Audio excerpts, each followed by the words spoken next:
बिस्मिल्लाहिर्रहमानिर्रहीम अस्सलाम वालेकुम।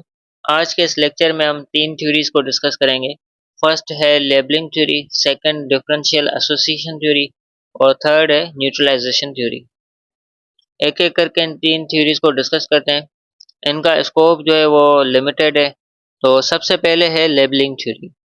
लेबलिंग थ्योरी का जो मेन आइडिया है, ये थ्योरी ये कहती है कि अगर किसी से क्राइम हो गया और वो अब खुद को बदलना चाहता है, वो खुद को रिफॉर्म करना चाहता है, लेकिन होता ये है कि सोसाइटी की तरफ से उस शख्स पर लेबलिंग की जाती है, उसको मुख्तलिफ टैग्स जो है लगाए जाते हैं, जिनकी वजह से जिन टैग्स की वजह से, जिन लेबल्स की वजह से उसकी परसेप्शन जो है वो उस तरह की बन जाती है और फिर वो क्रिमिनल एक्टिविटीज़ में इन हो जाता है। फॉर एग्ज़ाम्पल किसी शख्स ने झूठ बोला, अब वो खुद को बदलना चाहता है कि आइंदा वक़्त में वो झूठ ना बोले। लेकिन होता ये है कि जब भी सोसाइटी उसको देखती है, लोग उसको देखते हैं, उससे मिलते हैं तो उसको कहते हैं ये तो झूठा है। तो होता ये है कि वो कॉन्स्टेंटली एक चीज़ सुन-सुन के उसको एक्सेप्ट कर लेता है और फिर अपने जो गोल्स हैं वो भी उसके अकॉर्डिंग सेट करता है। तो बेसिकली लेबलिंग थ्योरी कहती है कि जब सोसाइटी किसी को लेबल करती है तो उस शख्स के क्रिमिनल एक्टिविटी में इन्वॉल्व होने के चांसेस बढ़ जाते हैं। लेबलिंग थ्योरी में डिस्क्रिमिनेशन का एलिमेंट भी पाया जाता है। For example poor people from lower class और पीपल फ्रॉम डिफरेंट एथनिसिटी और those people who are less powerful are mostly labelled. गरीब लोग खास करके जो लोअर क्लास से ताल्लुक़ रखते हैं या जिनकी एथनिसिटी डिफरेंट है या वो लोग जो इतने ज़्यादा पावरफुल नहीं है, उनको ज़्यादा लेबल किया जाता है माशरे के अंदर। For example if a poor child commit offence the news gets momentum. On the other end, when a child of a rich person commits the same offense, he is not labeled and his news is covered. तो जब किसी गरीब का बच्चा कोई जुर्म करता है तो उसकी न्यूज़ बहुत तेज़ी से फैल जाती है। उसके बरअक्स जब किसी अमीर का बच्चा वो सेम क्राइम करता है तो उसको ना लेबल किया जाता है और उसकी न्यूज़ को भी छुपाया जाता है। लेबलिंग 2 तरह की होती है, फॉर्मल और इनफॉर्मल।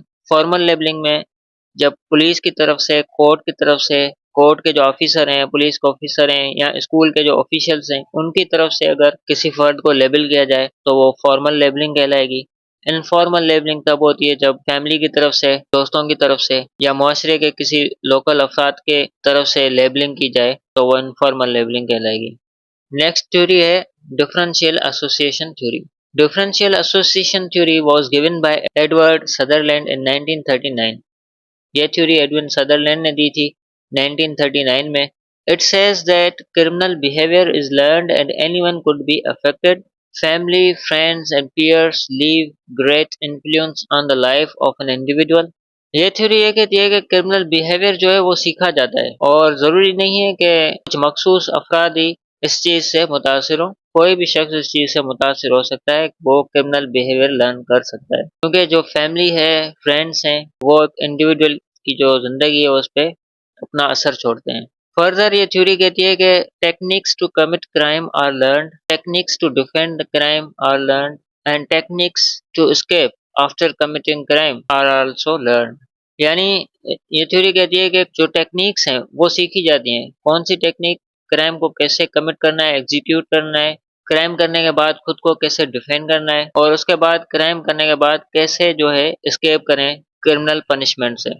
उसकी जो टेक्निक्स हैं वो भी सीखी जाती हैं सोसाइटी में। दूसरा इसमें हम पढ़ते हैं frequency and intensity of relationships. The impact of others on an individual's behavior depends on the frequency, duration, priority, and intensity of the relationships. Close relationships with criminals increase the likelihood of learning criminal behavior. देखें, जब कोई शख्स ऐसी environment में रहता है, उसका जो फ्रेंड सर्कल है या उसके आसपास जो लोग रहते हैं वो ज़्यादातर अगर क्रिमिनल्स हैं, उसके जो गहरे ताल्लुकात हैं वो क्रिमिनल्स के साथ जुड़े हैं, तो वो ज़्यादातर उनके साथ रहता है, उनको प्रायोरिटी देता है, उनसे ही मिलता रहता है। तो फिर उन क्रिमिनल से वो क्रिमिनल बिहेवियर को भी अडॉप्ट करता है। दूसरा इस थ्योरी के अंदर जो एक कैरेक्टरिस्टिक है वो है favourable and unfavourable definitions. People develop a balance between definitions favorable to violating the law and those that are not. When definitions favorable to crime outweigh those unfavorable, a person is more likely to engage in criminal behavior. यानी ये जब उन criminals के दरमियान रहते हैं लोग तो वो ऐसी डेफिनेशंस तो ऐसे कॉन्सेप्ट्स ज़्यादातर सुनते रहते हैं जो कानून के फ़ेवर में नहीं होते। तो जब ऐसे कॉन्सेप्ट्स ज़्यादा वो लर्न कर जाते हैं बनस्पत इसके कि कानून को फ़ॉलो किया जाए, तो फिर उनके चांस बढ़ जाते हैं कि वो क्रिमिनल बिहेवियर में एंगेज हो सकते हैं। पाकिस्तान के मुआशरे में अगर देखें गैंग इन्वॉल्वमेंट है, अर्बन एरियाज़ में जो ऐसी गैंग्स हैं अगर वर्क करती हैं, तो एक प्रेशर होता है सोसाइटी की तरफ से और उनकी क्लोज रिलेशनशिप होती है लोगों की उन गैंग्स के साथ। तो जब कोई शख्स उनके साथ इंटरेक्ट करता है तो क्रिमिनल एक्टिविटीज़ को देखते हैं क्लोजली और फिर वहाँ से वो एटीट्यूड्स लर्न करते हैं गैंग मेंबर्स के और फिर वो उनके क्रिमिनल जो एक्ट्स हैं फिर वो उनको भी जस्टिफाई करने लगते हैं, वो उनसे सीखते हैं। मज़ीद जो फैमिली या सोशल ग्रुप्स हैं वो भी इस चीज़ को इस बिहेवियर को नॉर्मलाइज़ करते हैं और इस तरह से वो इन चीज़ों को जस्टिफाई भी करते हैं। उसके बाद हम पढ़ते हैं न्यूट्रलाइजेशन थ्योरी को। ये 1957 में पेश की गई थी। इस थ्योरी के according people who commit crimes are aware of societal norms and values but they use a set of neutralising techniques to suppress feelings of guilt and shame before engaging in criminal activities. Especially, this theory suggests that criminals are not committed to deviant behavior all the time, but they drift between conformity and deviance by temporarily neutralizing their moral restraints. इस theory के मुताबिक जो लोग crime commit करते हैं उनको पता होता है कि सोसाइटी के नॉर्म्स क्या हैं, सोसाइटी की वैल्यूज़ क्या हैं, लेकिन वो कुछ तरह की टेक्निक्स न्यूट्रलाइजिंग टेक्निक्स जो हैं वो लर्न करते हैं ताकि उनको शर्म ना हो, वो कोई गिल्ट महसूस ना करें और अपनी जो क्रिमिनल एक्टिविटीज़ हैं उनको फिर वो जस्टिफाई करते हैं। खुद को जो है न्यूट्रलाइज़ करने की कोशिश करते हैं, उनके जो एक्शंस हैं जो क्रिमिनल हैं उनको रैशनलाइज़ करने की कोशिश करते हैं। देयर आर 5 की टेक्निक्स ऑफ न्यूट्रलाइजेशन। 5 तरह की टेक्निक्स हैं न्यूट्रलाइजेशन की।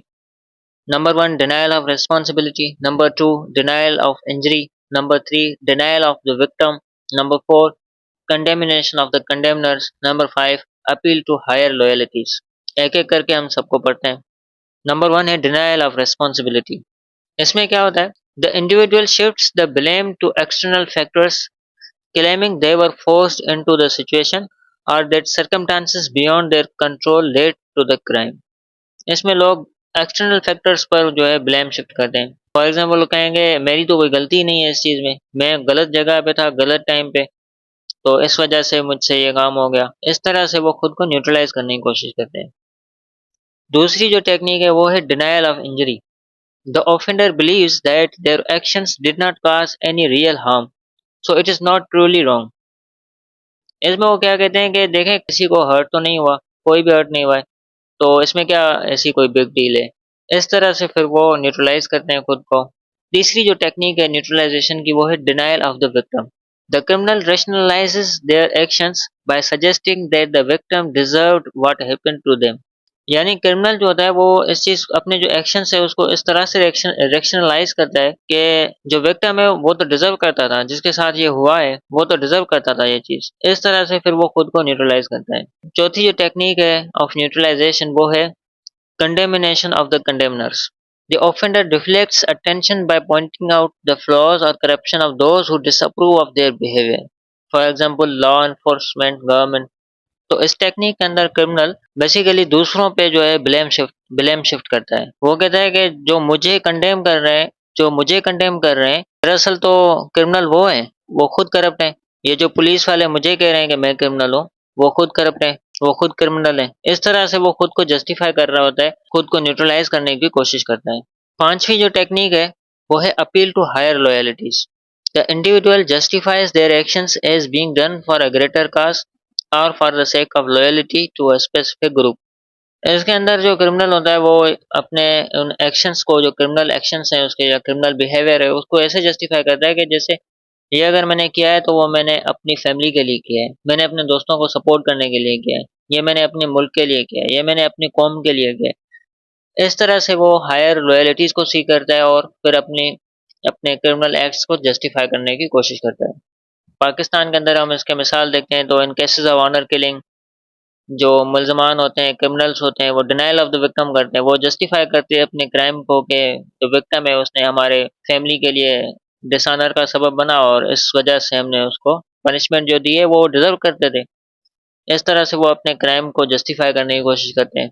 और मोस्टली अगर अर्बन एरियाज़ में हम देखते हैं तो यंगस्टर्स जो हैं, young individuals, they are involved in crimes like vandalism, street fighting. तो वो डिनायल ऑफ इंजरी करते हैं या कोई सिग्निफिकेंट हार्म भी नहीं पहुंच रहा किसी को, इस तरह से वो खुद के एक्शंस को जस्टिफाई करने की कोशिश करते हैं। तो आज के इस लेक्चर में हम तीन थ्योरीज को पढ़ चुके हैं, labelling theory, differential association theory और न्यूट्रलाइजेशन थ्योरी।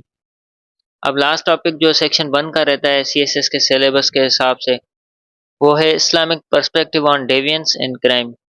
तो इसको हम नेक्स्ट वीडियो में कवर करने की कोशिश करते हैं। अल्लाह हाफिज़।